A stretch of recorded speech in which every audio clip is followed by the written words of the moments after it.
Hey there, listen, this is Andy Werner, and I wanted to share with you guys something that's really been kind of near and dear to my heart today, and that really is about really putting together a long-term wealth plan. All right. I know that doesn't sound super sexy to some of you, and you're like, checking out, Andy. I'm out of here. I don't want to listen to this long-term wealth garbage, right? But if you are looking at this video, if you have gotten this because it was forwarded to you through YouTube, or maybe you're on my email list and you receive these videos from me when I put them out, stick with me here for just a second, right? Because so many of us in society, myself included, I fall into this trap often.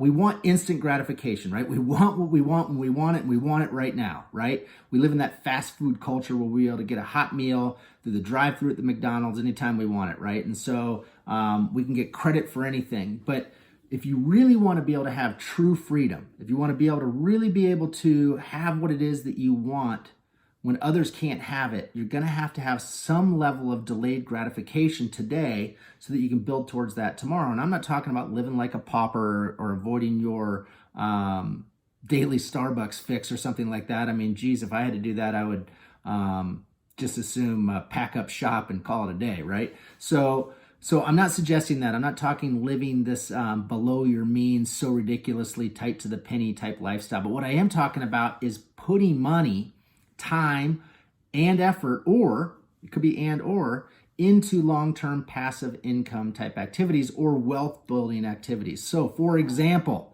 real estate investing, right? I'm not talking about the house flippers that you see on HGTV. I'm not talking about the wholesalers that you're seeing on Instagram right now running around with their Lamborghinis and their Rolls Royces and all that cool stuff, right? Sitting in jets and living the jet-setting lifestyle. Looks all fun and games, except for when you can't pay for it anymore, right? The real true wealth builders buy those things because there's nothing wrong with those things. Please understand me. There's nothing wrong with cool stuff, luxury things, awesome things, great watches, all that kind of stuff. There's nothing wrong with any of those things. I mean, shoot, behind me, I've got a signed picture from Muhammad Ali, right? He's no longer with us. That's him when he was Cassius Clay, and that's Sonny Liston laying on his back, right? That's a pretty cool picture, hand signed by Muhammad Ali. Obviously, that's worth some money. So I'm not talking about not wanting to have luxury things or those somehow bad. But what I am talking about is buying those things with assets that put money in your pocket. For example, if I had, let's say, $20,000, right? Let's just say I had $20,000 as an example. And my choice was I could go buy a $20,000 car, or I can invest in an investment. Let's say I could put up $20,000 into an apartment syndication that gave me, $2,000 a year. So a 10% return, right? So I could put up $20,000 to get $2,000 a year back and then have future upside when that apartment complex sells. Or I could go buy a $20,000 car for cash. Now, my opinion is that you would take that $20,000, invest it in that apartment complex that gave you that roughly $2,000 a year. You could still go buy that car, most likely, and the payment on that $20,000 car, let's say it's, $250 a month, is close to, not exactly, but again, I'm trying to use just general numbers here, to that $2,000 a year. All right. And so you've got the asset to pay for the vehicle, and all of a sudden the vehicle at the end of the day will be paid off at some point, and you still have the asset that's churning out the $2,000 a year. That's what I'm talking about, getting the cash flow to buy your toys, to buy your fun things, right? But there's other forms of investing too when it comes to investing in real estate. So I really believe investing in the cash flow, cash flow. We want cash flow so that it helps us get out of the rat race, helps us get out of that game, that cycle of having to have more and more and more and more and more, and then our overhead goes up, and then we're like, man, how do I keep earning to support this lifestyle, right? We want to stay out of that. What I want you to start thinking towards is buying cash flowing assets that then pay for all those lifestyle expenses that you have so that you can choose to work when you want, with who you want, and when you want, all right? Whether that's in real estate, or that's, running your own blog, or, you want to own a gym, or whatever it is, right? Whatever your thing is. Maybe it's having your own charity or giving to your church, that kind of stuff. Another example of this would be investing in, say, like a land syndication. Now, land syndication isn't going to provide you any cash flow, but it could give you huge upside. So as an example, I've invested in a land syndication in the last 3 years that looks like it is doing extremely, extremely well. One of my former partners is just getting out of a land syndication that's set to close in about a week. And so I'll give you the details of this really quickly. And this is not an abnormal deal. I know you're going to think, well, Andy, this is such a home run. There's nothing like that out there. Absolutely, there is. They're still available for this stuff out there today. But he bought this piece of land in the middle of nowhere, but in the path of progress, for about $350,000 2.5 years ago.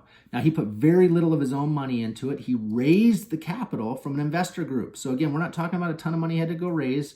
You know, he's raising $25,000, $50,000, $75,000, $100,000 until he puts it all together and has this $350,000 to buy this land. Now, they own it for cash so that they don't have to worry about making payments, and then the value of the land, who knows when it's going to be worth what they want it to be worth, because land typically goes in cycles, right? And so the idea is hey, I'm going to parcel off this land. It was however many acres it was, and we're going to divide it into 15-acre chunks, and then we're going to sell off those chunks to individual different investors, right?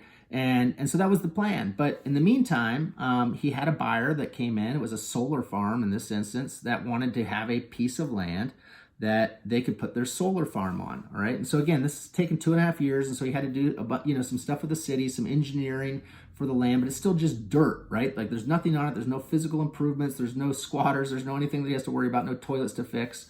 And he's under contract right now, set to close next week for $1.2 million.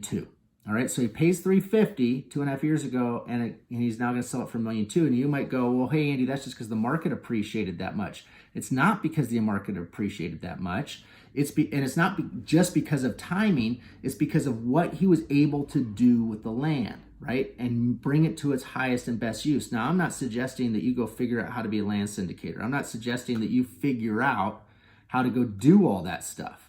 I don't want to figure out how to do all that stuff, but I know guys that do, right? And so I sometimes introduce my clients and friends and people I know, people that maybe even part of my database here, maybe you're one of them, into these type of opportunities with experts that are in this type of path, right? And so I've invested in one of those deals. It looks like we're going to get paid out in the next year or two, a very, very tidy sum for our investment. But the point is that whether you have money or you don't have money, if you use your noggin and you start learning these skills, you can actually start putting these things together yourself that can really, really, really change your life, right? So in the case of my friend who did this $350 that he's now turning into $1.2 million, he did put up a little bit of his own money, but he didn't have to.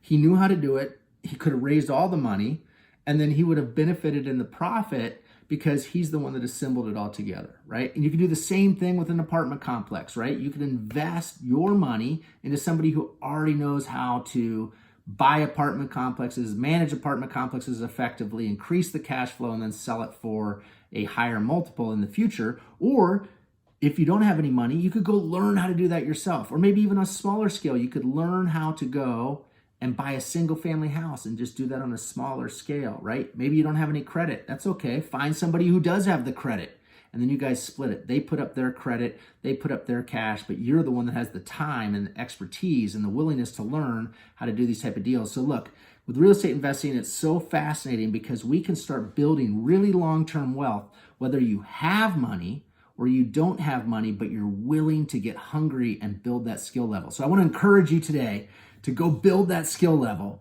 in whatever capacity that is, so that you can start increasing your cash flow or future capital gains. In my example with the land syndication, look, those type of deals pass my desk all the time. We have opportunities like that in front of us all the time, but it's because we're in the game. Part of the reason why I still remain a real estate investor to this day on what I'd call a small scale, which is the single family world, right? Wholesaling houses, fixing and flipping houses, and speaking and teaching about that and creative finance and notes and that kind of thing, is because it puts me in a situation where those deals start coming to me from all different areas, the bigger deals, because people I know are invested in those type of opportunities, and they know I know people, and I'm just keeping myself out there. So yeah, I'm paying the bills and I'm doing those kind of things with those type of activities, but it's where I build my long-term wealth is in through investing in those bigger type of opportunities, cash flow deals, right? So don't think that you have to go jump right into an apartment complex syndication or into a land syndication tomorrow if that just sounds too scary. That's not what I'm suggesting. What I am suggesting is increase your education.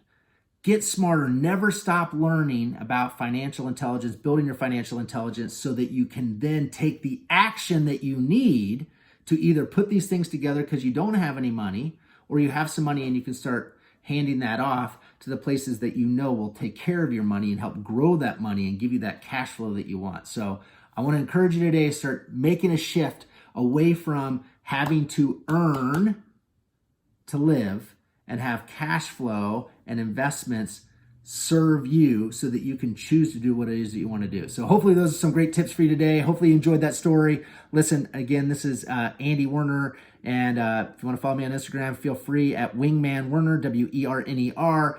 And I will see you next time. Talk soon.